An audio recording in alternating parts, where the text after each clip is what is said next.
Bonsoir tout le monde. C'est un plaisir d'accueillir le Oudan Assombré, Lénol Eustache, l'auteur du livre Le Vaudou et la résistance haïtienne permanente de la période coloniale en Méditerranée sur le livre de 5 éditions.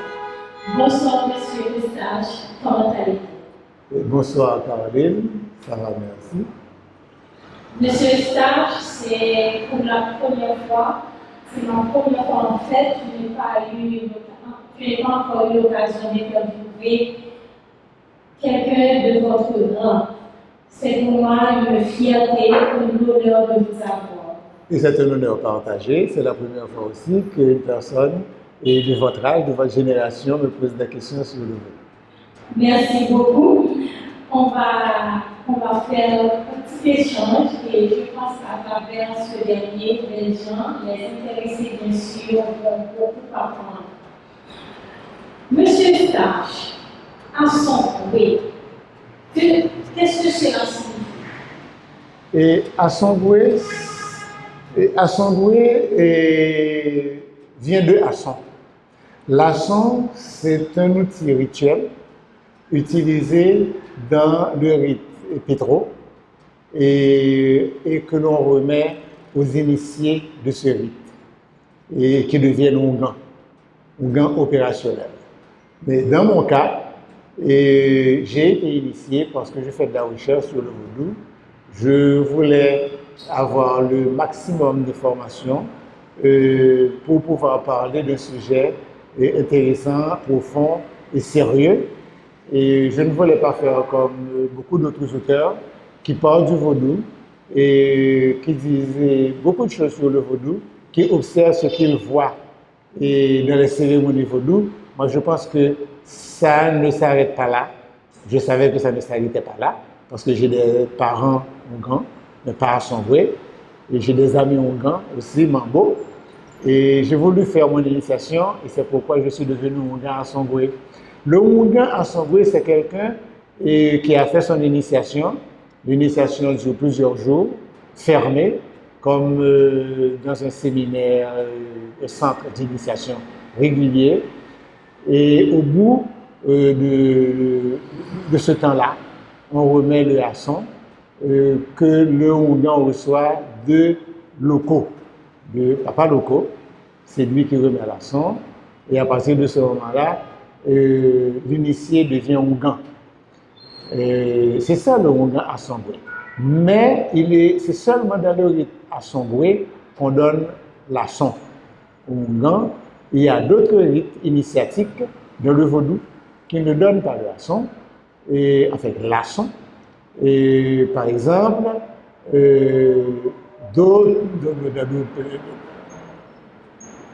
dans le rite Dahomey, par exemple, dans le rite Dahomey, Congo et Nago, on ne se sert pas du Asson, on se sert du Deka. On ne va pas parler de Deka pour le moment. Oui, monsieur Eustache, est-ce que Assombré est le plus haut niveau? Et Assombré, c'est le dernier niveau dans le rite pétro. Celui qui devient de Assombré, c'est comme il est docteur, c'est un docteur en vaudou, du rite Assombré. Et il détient beaucoup de choses. Et comme j'ai dit dans mon livre, Le vaudou et la résistance haïtienne permanente, le Oungan Assombré est un docteur en sciences du vaudou. Il n'est peut-être pas, il peut choisir de ne pas être opérationnel. Par exemple, moi, je ne suis pas un Oungan opérationnel. Je ne pratique pas la magie vaudou de façon, enfin, pour faire des traitements, par exemple. Je ne suis pas un Oungan qui s'assied et reçoit les gens régulièrement chez moi, dans mon péricile, dans mon badji. Effectivement, j'ai un badji en tant que Oungan. J'ai un badji familial parce que ma grand-mère était vaudouisante. Elle n'était pas mambo, mais elle était vaudouisante. Et je suis un choisi, si vous voulez, de la famille. J'ai mon badji, mais je ne fais pas comme tous les Oungans Assombré, pratiquer, battre des tambours. Je n'ai pas de péristyle, par exemple. Je suis un Oungan chercheur Je suis au Gand pour faire des recherches sur le vaudou, faire un travail profond sur le vaudou, parler de ce que je sais du vaudou et dire ce que je dois dire, ce que je peux dire et retenir ce que je ne peux pas dire parce qu'il y a des secrets qui sont des secrets du pays, personne n'est autorisé à les révéler. Je comprends tout à fait, merci beaucoup. Dans les coulisses, j'ai entendu une amie de Citoyen Édition qui est Laetitia Saint-Louis. Donc, elle voulait savoir pourquoi vous avez choisi d'écrire haïtienne avec ce orthographe. Il y a haïtienne, A-Y-S-Y-E-N. Je l'ai écrit dans la langue haïtienne, dans la langue du peuple haïtien, qui est la langue haïtienne. Et contrairement à la conception générale de cette langue, enfin la dénomination générale, c'est officiel, on dit créole, même dans la conception on dit créole, moi j'ai opté pour une autre appellation. J'appelle cette langue-là la langue haïtienne, c'est la langue du peuple haïtien, l'haïtien parle haïtien. Et tout comme le français parle français, l'allemand parle allemand, le portugais parle portugais, l'espagnol, le peuple espagnol parle l'espagnol. Pourquoi le peuple haïtien? Parce qu'il parlait le créole. Le créole, ça vient, c'est une langue, c'est la langue de l'esclave, c'est la langue du colonisé. Moi, et comme je suis un décolonisé, et je suis un décolonisé militant, fier de ma militance anti-colonisation mentale, et j'ai opté pour l'orthographe haïtienne de notre langue, qui est la langue haïtienne. Monsieur Stache, bien avant d'aller au fond de votre projet, est-ce que vous avez eu le titre avant d'écrire l'ouvrage ou le titre vous est venu après la rédaction de l'ouvrage? Le titre est venu très bien après. Et le titre, c'est toute une histoire. Et tout d'abord, le premier titre que j'avais adopté, c'est Propos de vaudouisants engagés. Je l'ai dit dans le livre, Propos de vaudouisants engagés. Et enfin, au cours de la rédaction, et à un moment donné, je n'ai pas pu me fixer sur. Enfin, j'ai eu des amis, des lecteurs, qui m'ont dit que le titre ne correspondait pas. Propos de vaudouisants engagés. Et finalement, un directeur d'édition, je ne regarde si c'était le nom, et c'est pourquoi je lui ai dédié le livre. C'est pas vrai, évidemment. C'est l'ancien directeur de l'édition universitaire, de l'édition de l'Université d'Haïti, Alix Sérouné, et je lui ai dit de m'aider, parce que c'est un écrivain également. Je lui ai dit, je suis dans l'embarras pour trouver un titre approprié, et il m'a fait une suggestion, et à partir de sa suggestion, j'ai sorti le nouveau titre. Et le propos de vaudou est la résistance haïtienne permanente. Même de résistance, on parle de vaudou comme résistance depuis bien longtemps. J'ai participé, j'ai discuté avec des amis, des vaudouisants, des intellectuels haïtiens, des militants haïtiens, progressistes haïtiens, et qui sont devenus vaudouisants par la suite. C'est marxiste et tout ça. Et qui parlaient du vaudou comme. Mais le vaudou, c'est une culture de résistance. Parce que le vaudou a contribué largement à la fondation, à la lutte pour la fondation de ce pays. D'abord, la libération des esclaves. La fondation de ce pays, la création de cette nation. Et le vaudou a été au centre de tous les combats que le peuple haïtien a menés. Et c'est grâce au vaudou que nous avons une identité. Et c'est une culture très combattue par l'Occident à travers les religions occidentales chrétiennes, le protestantisme, le catholicisme. Et c'est un combat permanent. C'est un combat qui n'a jamais cessé. Il y a eu des campagnes anti-subversives ouvertes, menées avec le support de l'État haïtien, un État croupion, un État dépendant, un État soumis. Bon, ce n'est pas l'État qui est soumis, c'est les agents des représentants de l'État à travers toute l'histoire de ce pays, depuis 1860 officiellement, en tant qu'Haïti, mais avant, depuis l'époque coloniale, les traditions héritées et issues des peuples qui ont subi la déportation, la colonisation et l'esclavage. Et cette campagne était une campagne très active et c'est pourquoi vous avez une influence très prononcée du catholicisme dans le vaudou. Parce que les vaudouisants, les Africains étaient obligés de tricher. C'est pourquoi il faut beaucoup de respect pour nos aïeux, pour nos ancêtres, qui se sont combattus, qui ont triché, qui ont tout fait pour conserver les traditions africaines. Et finalement, nous sommes un peuple de combat, de lutte, de résistance, et finalement, de ce combat, de cet affrontement permanent entre les déportés africains et les colons, les premiers colons, c'est le Vatican, c'est les prêtres catholiques qui étaient français.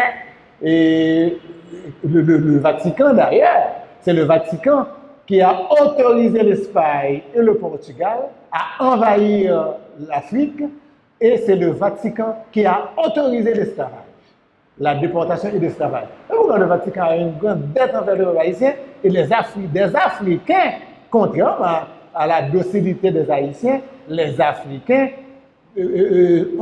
sont sur le point d'intenter un procès au Vatican, et ils demandent au Vatican de dédommager l'Afrique pour tout le mal que les catholiques chrétiens ont fait au peuple haïtien, enfin à l'Afrique, au peuple africain. Monsieur Stan, vous venez de répondre à ma prochaine question. Mais moi-même, je tenais à vous dire que le titre que vous avez choisi en premier, Propos de vaudouisant, c'est un titre que j'aime bien, mais je dois vous dire que je n'ai aucun problème avec ce titre. Mais je trouve que le premier titre est assez approcheur. Oui, mais le vaudou et la résistance haïtienne permanente, c'est également des propos de vaudouisants. Et oui, tout le livre, c'est des propos de vaudouisants engagés. Oui, je comprends. Monsieur Stage, ça vous a pris combien de temps pour travailler sur ce livre? C'est un livre assez volumineux? Relativement volumineux, 200, à peu près 300 pages, c'est pas beaucoup, mais ça aurait pu être plus volumineux. C'est un sujet très vaste. Je voulais, dans un premier temps, faire un travail qui devait embrasser les 3 lacous sacrés du pays, les 3 grands lacous sacrés du pays. Tous les lacous sont sacrés, tous les péristyle sont sacrés, tous les endroits où l'on pratique le vogo, ce sont des lieux sacrés. Mais il y a des lieux sacrés restreints, il y a des lieux sacrés beaucoup plus larges. Nous avons... Bien avant que vous continuez, est-ce que vous pouvez nous énumérer les lacous sacrés? Oui, j'y arrive. Donc, dans un premier temps, le projet devait, en un seul volume, faire un travail qui devait embrasser ces 3 grands lacous sacrés pour débattre du sujet. C'est la lacou Souvenance, la lacou Soukri et la lacou Badjo, le triangle sacré d'Haïti situé dans l'Artibonite, dans la banlieue de Gonaïves. Vous voyez? Et même le dictateur François Duvalier avait reconnu l'importance de ces 3 endroits, et François Duvalier appelait l'Artibonite sacrée. L'Artibonite est sacrée. Mais les gens ne sont pas vraiment, tous les gens ne sont pas imbus de cette appellation-là, de cette réalité haïtienne. Et bon, moi je connais ces 3 lacous, je pratique ces 3 lacous, mais beaucoup plus Souvenance et Soukri, mais davantage Souvenance, où je suis initié. Et c'est la lacou Souvenance, c'est la lacou Dahomey, la lacou Soukri, c'est la lacou Congo, et la lacou Badjo, c'est la lacou Nago, la lacou Yoruba. C'est 3 lacous très spécifiques et sur lesquels je voulais me concentrer. Mais finalement, j'ai sorti le premier texte, le premier tome, qui fait un état général des lieux et qui situe la réalité traditionnelle, mystico-religieuse du vaudou. Et les 3 prochains tomes, 2e, 3e et 4e, ce sera d'abord Souvenance, puis Soukri, ensuite Badjo. C'est intéressant. Alors, j'ai commencé depuis 2016 et ça m'a pris du temps parce que je ne suis pas un écrivain professionnel. Oui, le projet a vu le jour en 2021, décembre. En décembre 2021, c'est cette année, c'est l'année dernière, finalement, avec la rédaction. Avec le premier tome. Oui. Mais les 3 autres tomes sont prêts. Le livre complet est prêt. Vous voyez? J'ai une question assez pertinente. Quel tome Quel tome avez-vous écrit en premier? Le premier tome? Le premier. Non, j'ai écrit tout le sujet était complet. Finalement, j'ai fait une décantation. J'ai dégagé la mise en contexte générale et j'ai laissé les autres tomes spécifiquement. Le prochain tome sera consacré uniquement à la cour-surveillance, la cour d'Ahomey, qui est le prolongement du royaume d'Alada, où l'on pratiquait un vaudou très particulier, qui c'est le vaudou vaudou. C'est le seul endroit où l'on pratique ce type de vaudou, c'est le vaudou d'Alada, le vaudou de Ouida, le vaudou que l'on pratique au Bénin actuellement. C'est le royaume d'Abomey, devenu Dahomey, parce que les Français ne pouvaient pas dire, ils ne voulaient pas dire d'Abomey, ils ont traduit ça, ils ont transféré, ils ont rebaptisé Abomey à Dahomey, et, bon, qui est resté, et finalement on a le vaudou du Bénin. Oui. Donc si je comprends bien, l'Antibonite est le centre du vaudou en Haïti. Non, l'Antibonite n'est pas le centre du vaudou, mais dans l'Antibonite, vous avez 3 lacous très spécifiques qui pratiquent 3 variantes du vaudou qui sont restées fidèles à la tradition que l'on pratiquait en Afrique. Parce que le vaudou que l'on pratique à Souvenance, par exemple, c'est resté fidèle au vaudou que l'on pratique encore au Bénin. Le roi du Bénin, le roi de Ouida est venu en 2018. En 2018. Et il a été éberlué à partir de ce qu'il a vu. Il a dit, mais c'est la même chose. C'est la même chose que l'on pratique au Bénin. Est-ce que dans vos recherches, les recherches que vous avez effectuées justement pour l'accouchement du projet, est-ce que vous pouvez nous raconter quelques anecdotes qui a accouché le projet, les voyages que vous avez faits, les personnes que vous avez interviewées, parce que vous ne savez pas tout. Donc, beaucoup d'autres personnes vous ont aidé pour réaliser ce projet. Est-ce que vous pouvez nous raconter une histoire? Bon. L'histoire, vraiment, c'est un petit peu difficile. Bon, évidemment, j'ai rencontré des gens.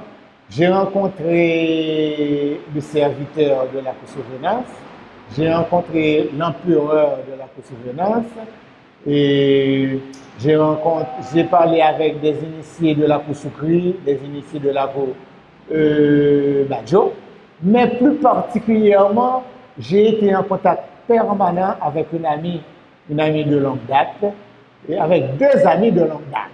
Et je ne voulais pas citer des noms, mais finalement je vais le faire. C'est Gérarda Élysée, qui est une dignitaire de cette 3 lacous. Gérarda Élysée, il y a une dame qui se débat vraiment et qui fait beaucoup de sacrifices pour le vaudou haïtien, particulièrement au niveau des lacous au Gonaïve. Et nous sommes de très bons amis depuis 1992, depuis 1995 alors. 1995, ça fait longtemps. Avec elle, j'ai beaucoup échangé. Mais j'ai surtout participé aux cérémonies et je suis initié à la Cour-Surveillance et en tant qu'initié. Et je suis au courant de ce qui se fait, au niveau de la salle d'initiation, puisque j'étais initié. Et pour savoir ce qui se fait à la chambre d'initiation, il faut être initié. Tout comme pour savoir ce qui se passe dans une chambre d'initié maçonnique, il faut être initié. Et je suis maçon aussi. Donc, je ne parle pas de mystique et de vaudou et de tradition à la légère. Je sais de quoi je parle et je sais quand il faut avancer. Bon, je n'ai pas de secret à révéler. De ce qui est des secrets, et ces secrets, ce sont des secrets du pays. Autrement, ce pays, nous l'aurait déjà perdu. Et tout comme le serviteur Jean-Georges Fernand, que nous appelons Fernand, bien-aimé, qui est décédé au cours du mois de janvier, me l'a dit, si on devait laisser tout sortir, on aurait déjà perdu ce pays parce que les étrangers, les blancs surtout qui s'initient, veulent tout découvrir. Parce que pour pouvoir maîtriser ce pays et mater l'haïtien, il faut connaître son secret. Le secret ne sortira pas. Je comprends tout à fait. Donc, je ne vais pas aller au fond du livre parce que je veux laisser le temps et le soin de découvrir tout ce qu'il y a de bon, de beau et de merveilleux. Mais bien avant de boucler cet échange, j'aimerais vous poser 2 questions. Allez-y. La première, que pensez-vous des gens qui rejettent le vous? Des gens qui disent que ce n'est pas bon? Est-ce que vous avez un message pour ces gens-là? Il y a 2 raisons qui expliquent que des gens rejettent le vaudou. Parce que à la naissance de la nation haïtienne, même avant la naissance de la nation haïtienne, tous les déportés d'Afrique qui sont arrivés ici comme esclaves ancestrales. Et on lit ce livre et pour bien savoir, quand on prend une décision, on la prend en connaissance de cause. Un Haïtien qui découvre le christianisme, qui trouve que c'est intéressant, que c'est spirituel, s'il y a de la spiritualité, parce que jusqu'à présent il n'y a pas de spiritualité vraiment, les gens prient pour faire entendre leur voix, les gens prient pour faire plaisir aux prêtres, les gens prient pour faire plaisir aux pasteurs, mais la spiritualité, contrairement à la parole de ce que dit le Christ dans l'évangile de Thomas, dans l'évangile de Matthieu, excusez-moi, Jésus dit, quand vous voulez prier, entrez dans votre chambre, fermez la porte et parlez à votre Père qui connaît vos problèmes et qui vous répondra parce que c'est votre Père, il connaît déjà vos problèmes. Mais les gens pour prier, ils prennent un micro, ils font beaucoup de scandales, ils font du porte-à-porte, ils recrutent des gens. Non. Mais en général, les protestants le font. Tous les protestants le font. Ils font du porte-à-porte. Dans le vaudou, nous ne prêchons pas. Oui, vous avez ça dans votre famille et même à l'église. De temps en temps, on loi pour un monde. Loi réclame mon tout le temps dans l'église. Ils qu'on pourra le baptiser mon nom et puis c'est loi pour tel parce que mon ça a l'autre mission. Donc, il y a des choisis. Il y a des familles qui ont des traditions fortes. Il y a des familles qui ont des traditions beaucoup plus faibles. Oui, mon frère est fort que les autres. Mais la lecture de ces livres permet aux gens d'avoir beaucoup plus de renseignements. Parce que le titre est le vaudou et la résistance haïtienne de la période coloniale. Depuis la période coloniale, l'Africain résiste à sa destruction mentale, à sa destruction psychologique. Parce que c'était ça le travail du religieux, du prêtre religieux, qui a d'abord baptisé de force le colonisé, qui a changé son nom, son identité, qui a commencé par changer son nom. Et il y a des lois qui se manifestent, c'est les noms que détenait l'esclave au moment de sa... Enfin, au moment où on lui a enlevé son nom là, le nom est sorti. Bon, on a enlevé le nom, mais le nom est resté au niveau de la personne, au niveau spirituel, le nom est resté. Et après la mort de l'esclave et de cette personne-là, quand l'entité spirituelle de la personne, le cas de la personne a atteint le niveau élevé et se transforme en loi, en esprit, eh bien, quand les descendants de cette personne-là, de cette famille-là, vont pratiquer le vaudou, eh bien, l'entité va se matérialiser et prendre le nom qu'il a perdu, le nom que cette personne-là avait perdu au moment où le colon le baptisait. Il avait perdu le nom revient sous forme de loi et ça devient un esprit. Oui, je comprends tout à fait. Monsieur Stage, ça m'a fait plaisir de poser un peu sur un sujet qui me comparait, parce que je vous l'ai dit tout à l'heure, parler du vaudou en Haïti, c'est comme parler de sexe. Les gens fuient. Donc ça m'a fait vraiment plaisir d'échanger avec vous sur ce sujet. Je n'ai pas encore lu le livre, mais après notre conversation, je me dis franchement, je dois le développer et j'invite le public à faire pareil. Merci beaucoup. C'est moi qui vous remercie et ça a été pour moi un plaisir de répondre à vos questions. Et je vous fais toutes mes félicitations pour votre curiosité sur les traditions haïtiennes, les traditions ancestrales haïtiennes, les traditions africaines. Merci beaucoup.